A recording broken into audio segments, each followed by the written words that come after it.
ہمارے نوجوان پورے سال نماز تو نہیں پڑھتے، لیکن رمضان آتے ہی وہ نماز پڑھنا چاہتے ہیں، اللہ تبارک و تعالیٰ کی عبادت کرنا چاہتے ہیں۔ تو اب وہ امام سے سوال کرتے ہیں کہ بھائی نماز پڑھنے کا طریقہ مجھے بتا دو۔ تو آج کی اس ویڈیو میں آپ کو نماز پڑھنے کا مکمل طریقہ بتاؤں گا کہ فرض نماز کس طرح پڑھیں، سنت نماز کس طرح پڑھیں، نفل نماز کس طرح پڑھیں، رکوع میں کیا پڑھا جاتا ہے، سجدے میں کیا پڑھا جاتا ہے، قاعدہ اولیٰ میں کیا پڑھا جاتا ہے، قاعدہ اخیرہ میں کیا پڑھا جاتا ہے، اسی طرح نیت کس طرح کریں۔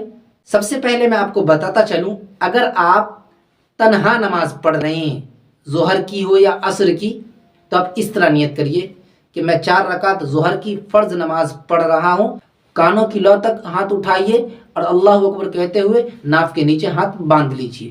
اس کے بعد آپ ثنا پڑھیے، سبحانک اللہم وبحمدک وتبارک اسمک وتعالی جدک ولا الہ غیرک۔ اس کے بعد آپ اعوذ باللہ اور بسم اللہ پڑھیے، اعوذ باللہ من الشیطان الرجیم بسم اللہ الرحمن الرحیم۔ اعوذ باللہ اور بسم اللہ پڑھنے کے بعد سورہ فاتحہ ہمیں پڑھنا پڑتا ہے۔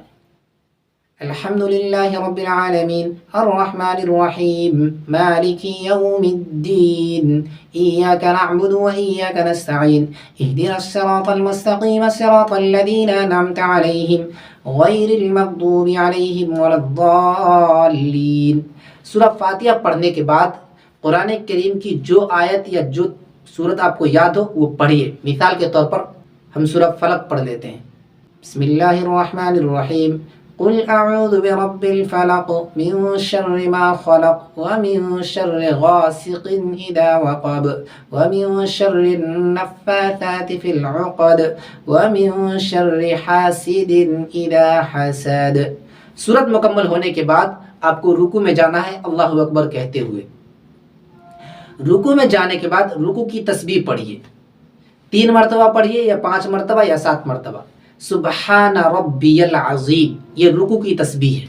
تسبیح پڑھنے کے بعد اللہ اکبر کہتے ہوئے اب قوما کے لیے کھڑے ہو جائیے، پھر اللہ اکبر کہتے ہوئے سجدے میں چلے جائیے۔ اب آپ کو 2 سجدے کرنا ہے، دونوں سجدے میں 5 مرتبہ یا 3 مرتبہ یا 7 مرتبہ تسبیح پڑھیے۔ سجدے کی تسبیح سبحان ربی الاعلی، یہ سجدے کی تسبیح ہے۔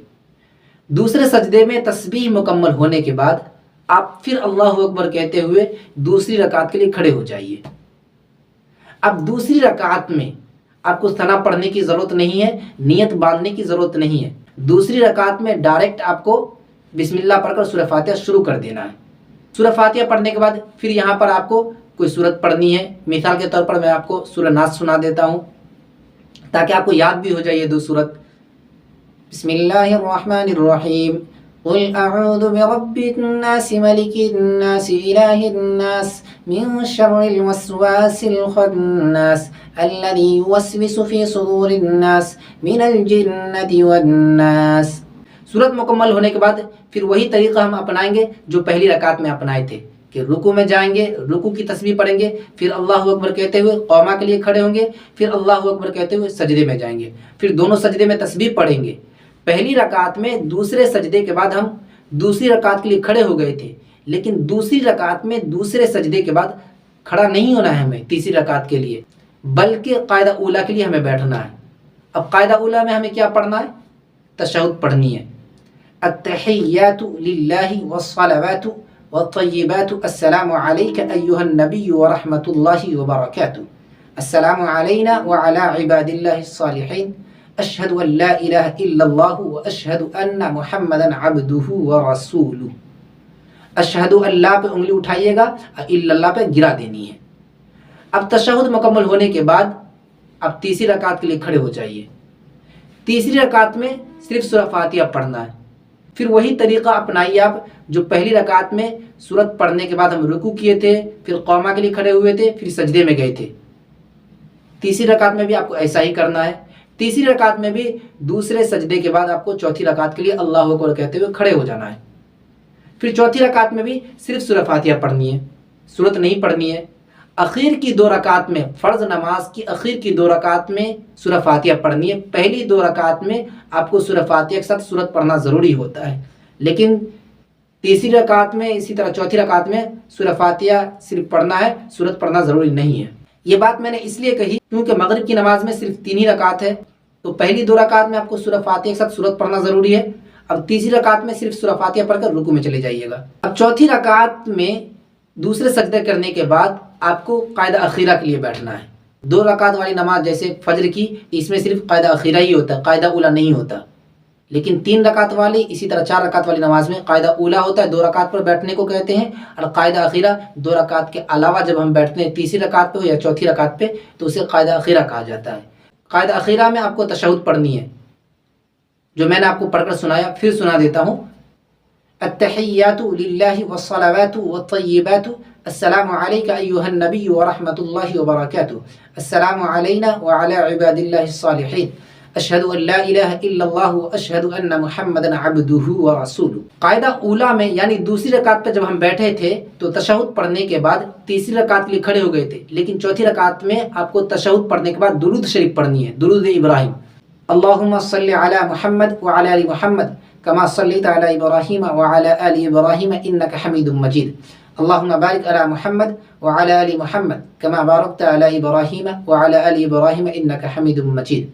اس کے بعد دعائے معصورہ، اللہم انی ظلمت نفسی ظلما کثیرا ولا یغفر الذنوب الا انت فاغفر لی مغفرۃ من عندک وارحمنی انک انت الغفور الرحیم۔ پھر دونوں طرف آپ سلام پھیر دیجئے۔ یہ تو تنہا فرض نماز پڑھنے کا طریقہ ہے، لیکن یہی نماز اگر آپ جماعت سے پڑھیں گے تو وہاں پر آپ کو کیا کرنا ہے، اس امام کی اقتداء کی نیت کرنی ہے کہ میں اس امام کے پیچھے نماز پڑھ رہا ہوں۔ اس کے بعد آپ کو ثنا پڑھ کر خاموش ہو جانا ہے، سورہ فاتحہ پڑھنے کی آپ کو کوئی ضرورت نہیں ہے، سورت پڑھنے کی کوئی ضرورت نہیں ہے۔ ہاں، رکوع کی تسبیح آپ پڑھیے، سجدے کی تسبیح پڑھیے، اسی طرح قاعدہ اولا میں جو چیز پڑھی جاتی ہے وہ پڑھیے، قاعدہ اخیرہ میں جو چیز پڑھی جاتی ہے وہ پڑھیے۔ آپ کو صرف تلاوت نہیں کرنی ہے، باقی تمام چیزیں آپ کو کرنی ہوتی ہے۔ یہ تو فرض نماز پڑھنے کا طریقہ ہوا۔ اب سنت نماز کس طرح پڑھیں، نفل نماز کس طرح پڑھیں؟ تو یاد رکھیے، جو فرض نماز پڑھنے کا طریقہ ہے وہی سنت نماز پڑھنے کا طریقہ ہے، نفل نماز پڑھنے کا طریقہ ہے، بس تھوڑا سا فرق ہے۔ فرض نماز کی پہلی 2 رکعتوں میں ہم سورہ فاتحہ کے ساتھ سورت پڑھتے ہیں، اخیر کی 2 رکعتوں میں سورہ فاتحہ پڑھنا سنت مؤکدہ ہے، ضروری نہیں ہے۔ لیکن سنت نماز میں ہر رکعت میں سورہ فاتحہ کے ساتھ سورت پڑھنا ضروری ہے، چاہے وہ تیسری رکعت ہو یا چوتھی رکعت ہو۔ فرض کی پہلی 2 رکعتوں میں آپ نے سورہ فاتحہ کے ساتھ سورت پڑھ لی، کام ہو گیا آپ کا۔ تیسری رکعت میں آپ سنت نہیں پڑھیں گے تو ثواب میں کمی آئے گی، لیکن نماز ہو جائے گی آپ کی۔ لیکن نفل نماز ہو یا سنت نماز ہو، اس کے اندر اگر آپ تیسری رکعت میں یا چوتھی رکعت میں سورہ فاتحہ کے ساتھ سورت نہیں پڑھا یا سورہ فاتحہ نہیں پڑھا تو آپ کو سجدہ سہو کرنا پڑے گا، اگر بھولے سے ہوا ایسا تو۔ یہ نماز پڑھنے کا مکمل طریقہ ہے۔ اگر کوئی واجب چیز چھوٹ جائے تو وہاں پہ سجدہ سہو کیا جاتا ہے، لیکن کوئی فرض چیز چھوٹ جائے تو سجدہ سہو کی ضرورت نہیں ہے، بلکہ اثر نو آپ کو نماز پڑھنا ہوتا ہے۔ اگر آپ بھی نماز کے بارے میں کوئی دوسرا مسائل جاننا چاہتے ہیں تو آپ ہمیں کمنٹ کر سکتے ہیں۔ اس ویڈیو کو اپنے دوستوں کو شیئر کریے تاکہ وہ بھی نماز پڑھنے کا طریقہ سیکھ سکیں، اور اچھی باتیں دوسروں تک پہنچانا یہ ثواب کا کام ہے۔ میں ہوں آپ کا خادم مفتی حسن تبریز مدنی۔